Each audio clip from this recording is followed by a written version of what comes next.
வணக்கம். உலகப் பொருளாதாரம் நாளுக்கு நாள் கணிக்க முடியாதபடி மாறிக்கிட்டே போறதா நீங்க எப்பதாவது உணர்ந்திருக்கீங்களா? உலகளாவிய அதிகாரங்கள், அப்புறம் செல்வத்தின் வரலாற்று சுழற்சிகளை பகுப்பாய்வு செய்யும் இந்த எக்ஸ்பிளைனருக்கு உங்கள வரவேற்கிறேன்.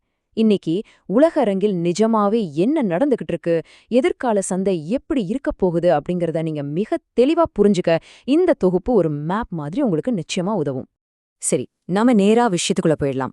எதிர்காலத்துல என்ன நடக்கும்னு கணிக்க நம்மள பலரும் பல வழிகள்ல ட்ரை பண்றோம். ஆனா சோர்ஸ் மெட்டீரியல் நமக்கு உணர்த்துற ஒரு நிதர்சனமான உண்மை என்னன்னா, நேற்றைய வரலாற்றை படிக்காம நாளைய எதிர்காலத்தை உங்களால கணிக்கவே முடியாது. இப்ப நடக்கிற பொருளாதார மாற்றங்கள் எல்லாமே ஏதோ திடீர்னு நடக்கிற புது விஷயங்கள் கிடையாது. இது பல நூற்றாண்டுகளா திரும்ப திரும்ப நடக்கிற ஒரு மிகப்பெரிய வரலாற்று சுழற்சியோட ஒரு பகுதிதான். இந்த எக்ஸ்பிளைனருக்கான ஒரு சின்ன ரோட்மேப் இதோ. கடந்த கால பொருளாதாரம் ஏன் முக்கியம், உலக ஒழுங்கை வரையறுத்தல், அதிகாரத்தின் 8 பலங்கள், பெரிய சுழற்சிக்கான விளக்கம் மற்றும் கடைசியா நாம இப்போ எப்படி தயாராவது. முதல் பகுதிக்குள்ள போகலாம். கடந்த கால பொருளாதாரம் ஏன் முக்கியம், மார்க்கெட் எப்பவும் ஏறுமுகமாவே இருக்கும் அப்படிங்கிற குருட்டு நம்பிக்கைகளுக்கும் நிஜமான கட்டமைப்பு உண்மைகளுக்கும் இடையில உள்ள வித்தியாசத்தை இப்ப பார்க்கலாம். இந்த டைம்லைனை கொஞ்சம் கவனிங்க. வரலாறு முழுக்கவும் நடந்த பெரிய அளவிலான பொருளாதார வீழ்ச்சிகள் எதுவுமே தற்செயலா நடந்த தனித்தனி சம்பவங்கள் கிடையாது.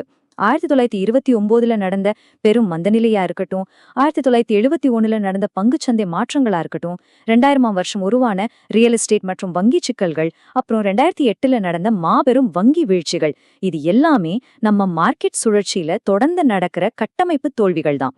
இந்த பேட்டர்னை நாம புரிஞ்சுக்கிறது ரொம்பவே முக்கியம்.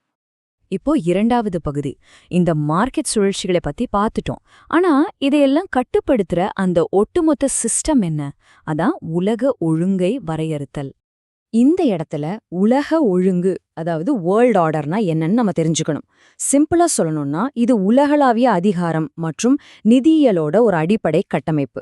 1600 மற்றும் 1700களில் உருவான மத்திய வங்கிகள்ல இருந்து இதோட வேர்கள் தொடங்குது. அதுக்கப்புறம் 1944 போடப்பட்ட வரலாற்று சிறப்புமிக்க ஒப்பந்தங்கள் மூலமா இது இன்னும் வலுவாச்சு. உலக நாடுகள் தங்களுக்குள்ள வர்த்தகம் செய்ய தங்களுடைய ரிசர்வ் வங்கிகள்ல வச்சிருக்க வேண்டிய ஒரு பொதுவான நாணயம் இருக்கு இல்லையா, அதுதான் உலக ரிசர்வ் நாணயம். வரலாறு நமக்கு திரும்ப திரும்ப காட்டுற ஒரு விஷயம் என்னன்னா, ஒரு உலக ரிசர்வ் நாணயத்தை தன் கட்டுப்பாட்டுல வச்சிருக்கிற தற்போதைய அதிகாரத்துக்கும் அந்த சிஸ்டத்துக்கு சவால் விட்டுக்கிட்டு புதுசா மேல வர்ற ஒரு வளர்ந்து வரும் அதிகாரத்துக்கும் இடையில எப்பவுமே தவிர்க்க முடியாத ஒரு போட்டியும் பதற்றமும் இருந்துகிட்டே தான் இருக்கும். இது ஒரு சங்கிலி தொடர் மாதிரிங்க. அடுத்த 3வது பகுதிக்கு போகலாம். அதிகாரத்தின் 8 பலங்கள். ஒரு நாடு உலக வல்லரசா மாறணும்னா அது எப்படி தன்னோட ஆதிக்கத்தை உருவாக்குதுன்னு பார்க்கலாம். இந்த பகுப்பாய்வு படி ஒரு நாடு முழுமையான உலகளாவிய அதிகாரத்தை அடையணும்னா அது இந்த 8 தூண்டுகளை தான் நம்பியிருக்கு. உற்பத்தி, இராணுவம், வங்கிகள், உலக ரிசர்வ் நாணயம், புதுமை, தொழில்நுட்பம், நிதி மையம், அப்புறம் உலக வர்த்தகத்துல அதுக்கு இருக்கிற போட்டித்தன்மை. இது எல்லாமே ஒன்னோடு ஒன்னு பின்னி பிணைஞ்ச ஒரு நெட்வொர்க். மேட் இன் சைனா, இந்த வார்த்தைகளை நாம அன்றாடம் பல இடங்கள்ல பாக்குறோம் இல்லையா? உற்பத்தி, உலக வர்த்தகம், இதெல்லாம் ஏதோ புத்தகத்துல படிக்கிற விஷயங்கள் மட்டும் இல்ல. ஒரு நாடு உற்பத்திய தன் கைக்குள்ள கொண்டு வரும்போது அது உலகளாவிய சப்ளை செயின்ல எப்படி ஒரு தவிர்க்க முடியாத அங்கமா மாறுது அப்படிங்கறத இந்த எளிய வார்த்தைகள் நமக்கு ரொம்ப யதார்த்தமா புரிய வைக்குது.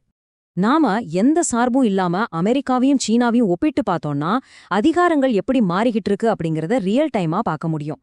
அமெரிக்கா ஒரு உலகளாவிய நிதி மையமாவும் ரிசர்வ் நாணயத்தை வச்சிருக்க நாடாகவும் இருக்கு. ஆனா மறுபுறம் சீனா உலக வர்த்தகம் மற்றும் மாபெரும் உற்பத்தி தளமா வளர்ந்து நிக்குது. இங்க நாம கவனிக்க வேண்டிய இன்னொரு விஷயம் என்னன்னா, முறையான உள்நாட்டு தோல்விகளும் ஊழலும் எந்த ஒரு பெரிய வல்லரசையும் வீழ்த்திடும் அபாயம் இருக்கு. இத நம்மள 4வது பகுதி கொண்டு போகுது, த பிக் சைக்கிள் அல்லது பெரிய சுழற்சி. ரொமானியர்கள்ல இருந்து பிரிட்டிஷார் வரைக்கும் சாம்ராஜ்யங்கள் எப்படி உருவாகி அழியுது அப்படிங்கிற கணிக்கக்கூடிய ஒரு சுழற்சி தான் இது. இந்த சுழற்சியோட படிகளை வரிசையா பார்ப்போம். படி 1, புதுசா ஒரு சிஸ்டம் வரும்போது ஒப்பந்தங்கள் மூலமா அமைதியும் செழிப்பும் உருவாகுது. படி 2, நாளாக நாளாக ஒரு மிகப்பெரிய செல்வ இடைவெளி உருவாகுது. அதாவது நிதி மூலதனம் உச்சத்தை தொடும்போது பணக்காரங்களுக்கும் ஏழைகளுக்கும் நடுவுல இடைவெளி அதிகமாகுது. படி 3, இது வளர்ந்து வரும் மற்ற அதிகாரங்களோட மோதலுக்கும் போட்டிக்கும் வழிவகுக்குது. படி 4, கடைசியா இந்த அழுத்தங்கள் உச்சத்தை தொடும்போது ஒரு மாபெரும் புரட்சி வெடிச்சு பழைய அமைப்பு மாறி மீண்டும் ஒரு புதிய அமைப்பு உருவாகுது. ஒரு ரீசெட் நடக்குது. இப்போ நாம முக்கியமான 5வது பகுதிக்கு வந்திருக்கோம். இப்போ எப்படி தயாராவது? இந்த பெரிய சுழற்சிகளை பத்தி தெரிஞ்சுக்கிறது உங்களுக்கு ஏன் முக்கியம்? உங்களுடைய எதிர்காலத்தை நீங்க எப்படி பாதுகாக்கிறது? இந்த அட்டவணைய கொஞ்சம் பாருங்க. உலக ஒழுங்கு மாறும்போது பழைய விதிகளும் மாறிடுது. தற்போதைய சொத்துக்களையும் பாரம்பரிய அமைப்புகளையும் மட்டுமே நம்பியிருக்கிறது பழைய பாதை. நீங்க எதிர்காலத்துல ஜெயிக்கணும்னா உங்க கவனத்தை நேரடியாக தொழில்நுட்பம், உள்ளகச் சேவைகள், புதுமை மற்றும் ஆராய்ச்சி அண்ட் மேம்பாட்டிற்கு, அதாவது R&Dக்கு மாத்தணும். இதுதான் சிறந்த வாய்ப்புகளுக்கான வழி. இந்த உலகத்துல தொடர்ந்து போட்டியில நிலைச்சு நிக்கணும்னா வெவ்வேறு மொழி அமைப்புகளை புரிஞ்சுக்க வேண்டியது ரொம்ப முக்கியம்னு சோர்ஸ் சொல்லுது. இங்க மொழி அப்படிங்கிறது நாம பேசுற மொழிகள் மட்டும் இல்ல, தொழில்நுட்ப மொழிகளும் தான்.